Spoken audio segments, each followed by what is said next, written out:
নমস্কাৰ, আপোনাৰ সকলোকে স্বাগতম জনাইছোঁ অসম ফিচাৰ ইউটিউব চেনেল। আশা কৰোঁ আপোনাৰ সকলোৰে খবৰ ভাল। তো এটা বহুতেই ভাল খবৰ আহি গ'ল। Srimanta Sankardev university of health ছায়েন্সৰ BSc নাৰ্ছিঙৰ এণ্ট্ৰেন্স এক্সামৰ ৰিজাল্ট মুকলি হৈ গ'ল। তো এই ভিডিঅ'টোত আজি আমি জনাম আপোনালোকে কেনেকৈ ইয়াৰে ৰিজাল্টটো চাব পাৰিব বা স্ক'ৰ কাৰ্ডখন ডাউনলোড কৰিব পাৰিব। তো প্ৰথমতে আপোনালোকে মেইন ৱেবছাইট ssvhs.in নহ'লে আমাৰ ৱেবছাইট eduhomeplus.com আপোনালোকে ভিজিট কৰিব পাৰিব। তো এই পষ্টটোৰ লিংক ডেছক্ৰিপশ্যনত দিয়া আছে, তাত ক্লিক কৰিলে এনেকুৱা ধৰণে ইণ্টাৰফেচ আহি যাব। তো আপোনালোকে ইজিলি ইয়াৰ পৰা ডাউনলোড কৰিব পাৰিব। তো সকলোবিলাক ডিটেইলছ দিয়া আছে। এণ্ট্ৰেন্স এক্সামটো জুনৰ 22 তাৰিখে আছিলে। তো কেনেকৈ কি ডাউনলোড কৰিব লাগিব দিয়া আছে। তো নেক্সট কাউন্সিলিং বা নেক্সট প্ৰচেছ কি সকলোবিলাক দিয়াই আছে। তো আপোনালোকে ৱেবছাইটৰ পৰা পঢ়ি চাব পাৰিব। তো আমি ৰিজাল্টটো কেনেকৈ মানে চাব সেইটো আমি জনাম। তো বাকীবিলাক কাউন্সিলিঙৰ প্ৰচেছ আছে পিছত জনাম। তো আপোনাক কুইক লিংক অপশ্যনত আহিব লাগিব। তো ডেছক্ৰিপশ্যনত লিংক দিয়া আছে, তাত ক্লিক কৰাৰ পিছত ইয়াতে কুইক লিংক অপশ্যন আছে। তো ইয়াতে SSVHS BSc নাৰ্ছিং ৰিজাল্ট 2025 ইয়াতে ক্লিক কৰিব লাগিব।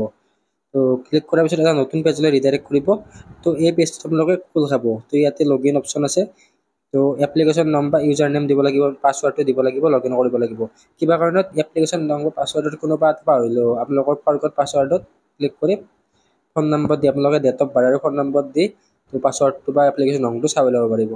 তো লগইন কৰাৰ পাছত এনেকুৱা ধৰণে ইণ্টাৰফেচ আহি গ'ল। তো Srimanta Sankardev university of health science Assam India লিখা আছে। এপ্লিকেশ্যন ফ্ৰম মানে এইবিলাক দিয়া আছে আৰু BSc nursing course in both private আৰু গভৰ্ণমেণ্ট। তো ইয়াতে ডিটেইলছখিনি দিয়া আছে, আপোনালোকে চাই ল'ব। তাৰপিছত স্ক'ৰ কাৰ্ড অপশ্যন এটা আছে, তো স্ক'ৰ কাৰ্ডত ক্লিক কৰিব লাগিব।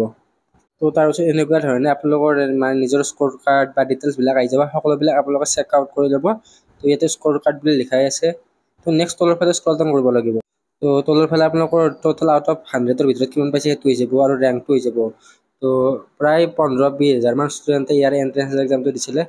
তো ইয়াতে আপোনালোকৰ নাম্বাৰ ৰেংক সকলোবিলাক আছেই বাৰু, কিন্তু কোনখন ছাবজেক্টত কিমান নম্বৰ পাইছে সেইটো নাই দিয়া। তো এতিয়া মাত্ৰ আউট অফ 100 কিমান পাইছে দিছে আৰু ৰেংকটো দিছে।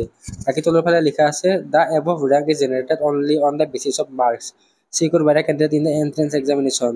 তো সেইখিনিকৈ দিয়া আছে। বাকী ডকুমেণ্টবিলাক আপোনালোকৰ কাউন্সিলিঙৰ টাইমত ভেৰিফাইড হ'ব। তো সকলোবিলাক ডকুমেণ্ট বা এইবিলাক কাউন্সিলিঙৰ টাইমত চেক কৰা হ'ব। বাকী এই ভিডিঅ'টোত এইখিনি আছিল। আশা কৰোঁ আপোনালোকে ভিডিঅ'টো ভাল পালে। তো কাউন্সিলিং এই সকলোবিলাকৰ নটিফিকেশ্যনবিলাক পাবৰ কাৰণে আমাৰ চেনেলটো ছাবস্ক্ৰাইব কৰি থৈ দিব। আৰু যদি আপোনালোকে আমাৰ প্ৰিমিয়াম হোৱাটছআপ গ্ৰুপত জইন হৈ ল'ব বিচাৰে তেনেহ'লে জইন হৈ ল'ব পাৰিব। তো ইয়াতে সকলোতকৈ ফাৰ্ষ্টত আপডেটবিলাক বা এইবিলাক সকলোবিলাক দিয়া হ'ব। তো আপোনালোকে জইন হৈ ল'ব, লিংক ডেছক্ৰিপশ্যনত দিয়া আছে। তো এইটো পেইড গ্ৰুপ হয়, ফ্ৰী গ্ৰুপো আছে, ফ্ৰী গ্ৰুপতো জইন হৈ ল'ব পাৰিব। আৰু পেইড গ্ৰুপ আছে, পেইড গ্ৰুপটো প্ৰিমিয়াম গ্ৰুপ বুলি জনা হয়, লিংক ডেছক্ৰিপশ্যনত দিয়া আছে। তো বাকী এই ভিডিঅ'টো এইখিনি আছিল। ধন্যবাদ।